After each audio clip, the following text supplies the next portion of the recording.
साईं राम बच्चों, जैसे कि आप सभी जानते हैं A7 शुरू होने वाले हैं, जिसके अंतर्गत आने वाले पाठों पर आधारित प्रश्नों का हम रिवीजन करेंगे। क्या करेंगे? आज हम रिवीजन करेंगे। तो परीक्षा में पाठ कौन कौन से आने वाले हैं? ये हैं पाठ 3 सच्चाई, पाठ 5 प्यारा अप्पू, पाठ 7 देश प्रेम, पाठ 8 मैं कूड़ेदान हूँ। बच्चों, ये पाठ आपने पढ़े हैं ना सभी? हाँ, आपने पाठ पढ़े हैं और बहुत ही ध्यान से पढ़े हैं। जब मैंने आपको ये पाठ पढ़ाए थे तो आपसे क्या कहा था कि आपको इन पाठों को 2 से 3 बार पुनः पढ़ना है। याद है ना आपको? और जब हमने अभ्यास कार्य किए तब भी मैंने आपसे कहा था कि दिए गए अभ्यास कार्यों का आप बार बार रिवीजन ज़रूर करें, कठिन शब्दों का लिखकर अभ्यास करें। कहा था ना? आपने ऐसा ही किया है ना? Very good. इसका मतलब आपने सभी पाठ ध्यान से पढ़े हैं और आप एग्ज़ाम देने के लिए बिल्कुल रेडी है ना? Very good. तो अभी हम क्या करेंगे? एग्ज़ाम में जैसे प्रश्न आएंगे उसी पर आधारित हम रिवीजन करेंगे। ठीक है? तो आपको क्या ध्यान रखना है? बहुत ध्यान से प्रश्नों को सुनना है, समझना है और उनके उत्तर देने हैं। तो इससे पता चलेगा कि आपको कितनी अच्छी तरीके से पाठ तैयार है। ठीक है? MCQ क्वेश्चन होंगे, यानी आपको प्रश्न दिया जाएगा और उसके 4 विकल्प दिए जाएंगे। जो विकल्प सही है उस पर क्या करना है? आपको क्लिक करना है। क्या करेंगे? क्लिक करेंगे। लेकिन यहाँ हम क्या करेंगे? उसको सही का निशान लगाएंगे। तो ये चीज़ भी आपको याद रखनी है। याद रखेंगे ना? Very good. तो चलिए हम रिवीजन करना शुरू करते हैं। ध्यान दीजिए।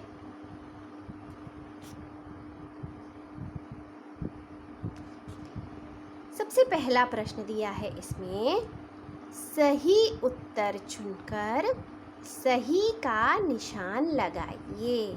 बच्चों, फिर से याद दिला रही हूँ कि यहाँ तो हम सही ऑप्शन पर सही का निशान लगाएंगे, लेकिन जब आप एग्ज़ाम देंगे तो आप क्या करेंगे?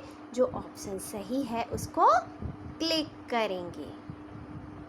ठीक है? तो ध्यान से सुनिए और मुझे आंसर बताइए इन प्रश्नों के। क, रात में बंजारे अप्पू को किससे बांध देते थे? बताइए। खंबे से, रस्सी से, खूंटे से या फिर पेड़ से? बताइए। पढ़ा है आपने ये पाठ में। किससे बांधते थे बंजारे? खूंटे से। सही उत्तर है खूंटे से, तो हम इसको सही का निशान लगा देंगे। ठीक है बच्चों, आगे बढ़ेंगे। ख, प्रश्न दिया है, थक हार कर अप्पू किसके नीचे बैठ गया? बताइए सोचकर। पेड़ के, छत के, मंदिर के या फिर पहाड़ के? सोचिए और उत्तर बताइए। किसके नीचे बैठ गया था? जब अप्पू जंगल में रास्ता भटक गया था तो थक हार कर कहाँ बैठ गया था? पेड़ के नीचे। तो हम इसको सही का निशान लगा देंगे। ग, प्रश्न दिया है, गुरुजी कक्षा में कौन सा विषय पढ़ा रहे थे? हिंदी, अंग्रेजी, विज्ञान, गणित? बताइए। ये प्रश्न कौन से पाठ का है? सच्चाई पाठ का, और शुरू में ही ये प्रश्न आया था। बताइए, याद कीजिए, गुरुजी कक्षा में कौन सा विषय पढ़ा रहे थे? वेरी गुड, सबको याद है, गणित विषय पढ़ा रहे थे। है ना। और क्या दिया था गुरुजी ने बच्चों को? सवाल हल करने के लिए दिए थे, है ना, याद है ना। Very good. तो ऐसे ही आपको सोचना है कि ये प्रश्न हमने कहाँ पढ़ा है, पाठ के बीच में आया है। तो ऐसे ही आपको सोच समझकर उत्तर देने हैं। आगे बढ़ेंगे। घ प्रश्न है, गोपाल कैसा बालक था? बताइए। सुंदर, होशियार, निडर, बीमार। कैसा बालक था गोपाल? गुरुजी उसकी बहुत प्रशंसा करते थे ना। हाँ, तो गोपाल होशियार बालक था। तो हम होशियार को सही का निशान लगा देंगे। अगला प्रश्न है, हमें कौन सा पथ अपनाना चाहिए? पहले तो याद कर लीजिए कि ये प्रश्न कौन से पाठ का है। फिर सोचिए क्या उत्तर हो सकता है इसका। अहिंसा का, हिंसा का, कठिन, सरल। हमें कौन सा पथ अपनाना चाहिए? अहिंसा का। तो अहिंसा को हम सही का निशान लगा देंगे। अहिंसा मतलब कि लड़ाई झगड़ा ना करना, है ना। समझ में आ रहा है ना बच्चों आपको सभी? Very good. च प्रश्न है, बच्चे काम करते हुए कौन सा गीत गाएंगे? वंदे मातरम, नन्हे मुन्ने बच्चे, आओ बच्चों, या फिर जय हिंद। बताइए सोचकर इसका सही उत्तर क्या होगा? इसका सही उत्तर होगा जय हिंद। बच्चे काम करते हुए जय हिंद का गीत गाएंगे। 6 प्रश्न है, रोगी व्यक्ति का स्वभाव कैसा हो जाता है? बताइए। अच्छा, बुरा, चिड़चिड़ा, अनोखा। बताइए उत्तर। इसका उत्तर सही होगा चिड़चिड़ा, यानी उसे कुछ भी, किसी भी कार्य में रुचि नहीं आती, कुछ भी काम करना अच्छा नहीं होता। और कैसा हो जाता है उसका स्वभाव? चिड़चिड़ा। ये सभी प्रश्न पढ़े हैं ना आपने पाठ में? हाँ, पढ़े हैं आपने। अगला प्रश्न है, जब कूड़ेदान का प्रयोग न करके हम किसे आमंत्रित करते हैं? बताइए। बीमारियों को, मित्रों को, जानवरों को, या फिर पक्षियों को? बताइए। जब हम कूड़ेदान का प्रयोग नहीं करेंगे, कूड़ा इधर उधर फेंकेंगे, तो क्या होगा? हम किसे आमंत्रित करेंगे? बीमारियों को। बीमारियां फैलेंगी चारों तरफ। इसीलिए तो आपसे कहा गया है कि कूड़ेदान का प्रयोग करें। ठीक है।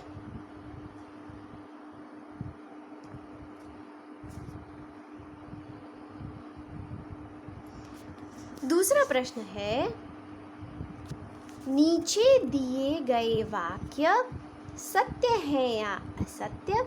सही उत्तर चुनकर सही का निशान लगाइए। ट्रू फॉल्स आते हैं ना आपको करने।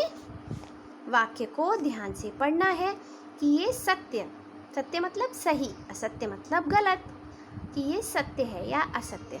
और जो भी ऑप्शन सही है उस पर हमें सही का निशान लगा देना है। का प्रश्न है, गुरुजी ने गोपाल की पीठ थपथपाते हुए उसकी बहुत प्रशंसा की। बताइए, ये सत्य है या असत्य? ये सत्य है। गुरुजी गोपाल से बहुत खुश हुए थे जब उसने सभी सवाल हल किए थे, है ना। तभी तो उसकी पीठ थपथपाई थी। पाठ में याद कीजिए कि आपने क्या पढ़ा है और उत्तर अपने आप आपको आ जाएगा। ख प्रश्न है, बचपन में अप्पू अपने माता पिता से बिछड़ गया था। सत्य या असत्य? बिछड़ना हो मतलब अलग होना। बताइए, ये वाक्य सत्य है या असत्य? ये वाक्य भी सत्य है। जंगल में बहुत दूर निकल गया था अप्पू, है ना। माँ बाप से बिछड़ गया था, फिर किसके साथ चला गया था? बंजारों के साथ। तो वो अपने माता पिता से बिछड़ गया था। अगला प्रश्न है मुश्किल आने पर हंसते हंसते उसे सहना चाहिए। बताइए सत्य है या असत्य? ये वाक्य सत्य है। जब कभी भी मुश्किल यानी परेशानी आए तो हमें घबराना नहीं चाहिए, हंसते हंसते उसे सहना चाहिए। तो ये वाक्य भी सत्य है। अगला प्रश्न है नीले कूड़ेदान में नष्ट होने वाला कूड़ा डालना चाहिए। बताइए सत्य है या असत्य? यह वाक्य असत्य है। नीले कूड़ेदान में हम नष्ट न होने वाला कूड़ा डालते हैं। समझ में आया? तो ये वाक्य हमारा असत्य है, गलत है। अगला प्रश्न है कूड़ेदान केवल घर में ही होते हैं। क्या बताया गया था आपको पाठ में? याद कीजिए। ये वाक्य असत्य है, क्योंकि कूड़ेदान घर में होते हैं, दफ्तर में भी होते हैं, स्कूल में भी, सड़क पर भी कूड़ेदान आपको दिखाई देते हैं। यानी ये वाक्य भी असत्य है। बच्चों आपको समझ में आ रहा है ना सब कुछ अच्छे से? Very good. आगे बढ़ेंगे। अभी हमें यहाँ दिया है नया प्रश्न। नीचे दिए गए वाक्य किसने कहे हैं? Who said? सही उत्तर पर सही का निशान लगाइए। ये वाक्य जिसने भी कहे हैं तो हमें देखना है किसने कहे हैं और उस पर सही का निशान लगा देना है। तो बहुत ध्यान से पढ़िए वाक्य को। क दिया है, देखो अप्पू, अभी तुम बहुत छोटे हो, जंगल में शिकारी घूमते रहते हैं, इसलिए जंगल में अकेले मत जाया करो। किसने कहा था ये? याद कीजिए। हाथी ने, हथिनी ने, शेर ने या फिर भालू ने? बोलिए। पहले तो ये याद कीजिए कि पाठ में किस किस जानवर का नाम आया है। शेर और भालू का तो नाम ही नहीं आया। अब बचे हाथी और हथिनी। बताइए किसने कहा था ये? ये कहा था अप्पू की माँ ने, यानी हथिनी ने। माँ को बहुत चिंता थी अप्पू की, क्योंकि अप्पू बहुत शरारती। माँ ने उसे समझाते हुए ये वाक्य कहे थे। ठीक है, तो ऐसे ही समझते हुए करेंगे तो सब काम आसानी से कर पाएंगे। अगला दिया है बेटा गोपाल, मुझे तुम पर गर्व है। किसने कहा था? माँ ने, पिता ने, भाई ने या फिर गुरुजी ने? याद कीजिए बच्चों। किसने कहा था ये गोपाल से? ये कहा था गुरुजी ने, है ना? कहा था ना गोपाल से? Very good. तो हम इसको सही का निशान लगा देंगे। और देखिए इसमें यह भी ध्यान रखना है कि पिता तो इस पाठ में आए ही नहीं थे और भाई भी नहीं थे, तो कौन था इस पाठ में? माँ और गुरुजी। फिर याद कीजिए कि इन दोनों में से किसने कहा था ये वाक्य, और जो भी सही उत्तर है उस पर सही का निशान लगा दीजिए, तो आसानी से हो जाएगा। अगला प्रश्न है बेटा पहले खाना खा लो। ये किसने कहा था? माँ ने, पिता ने, गुरुजी ने या फिर मित्र ने? बताइए। पिता तो इस पाठ में आए ही नहीं थे, उनका वर्णन ही नहीं हुआ था, तो कौन थे? माँ, गुरुजी और गोपाल का एक मित्र भी था। तो बताइए किसने कहा था? ये तो बहुत आसान है। ये कहा था माँ ने। जब आप पाठ पढ़ रहे थे तो पाठ में एक चित्र था जिसमें माँ खाना बना रही है, देखा था ना आपने ध्यान से? हाँ, तभी माँ गोपाल से कह रही हैं कि बेटा पहले खाना खा लो। ठीक है, तो हम माँ पर सही का निशान लगा देंगे। तो बच्चों बताइए, आपने जो भी अभ्यास कार्य अभी तक किए वो आपको अच्छे से समझ आए या नहीं? समझ आए ना? हाँ, सबको समझ आए होंगे, क्योंकि आपने सभी पाठों को बड़े ही ध्यान से पढ़ा है, सुना है और उसमें दिए गए अभ्यास कार्यों को भी किया है। तो बच्चों अभी क्या करना है, अगर आपको ये प्रश्न आसान लगे तो ऐसा नहीं करना है कि आप फिर नहीं पढ़ेंगे। आप रिवीज़न करना जारी रखिए, पढ़ते रहिए। ठीक है, जब भी आपको समय मिले आप थोड़ा थोड़ा रिवीज़न करते रहें। तो आज हमने कुछ प्रश्न किए हैं। अगले हम पार्ट 2 में भी कुछ और नए प्रश्नों का रिवीज़न करेंगे। तो आप पाठ को पढ़ना बंद नहीं करेंगे। आपको कितने भी अच्छे तरीके से पाठ याद हो गए हों, लेकिन आप रिवीज़न करते रहेंगे। ठीक है बच्चों? हाँ, आपको मेरी सभी बात समझ आई ना? प्रश्न भी आसानी से समझ आए ना? बहुत अच्छा लगा होगा जब आपने सारे प्रश्नों के उत्तर सही दिए होंगे। अच्छा लगा ना? हाँ, तो ऐसे ही सभी अभ्यास कार्यों का रिवीज़न करते रहिए और ऐसे ही प्रश्न आपको एग्ज़ाम में भी पूछे जाएंगे। ठीक है बच्चों? हाँ, तो अभी हमें रिवीज़न और भी करना है। ठीक है, वेरी गुड। आगे भी हम और रिवीज़न करेंगे। ठीक है बच्चों?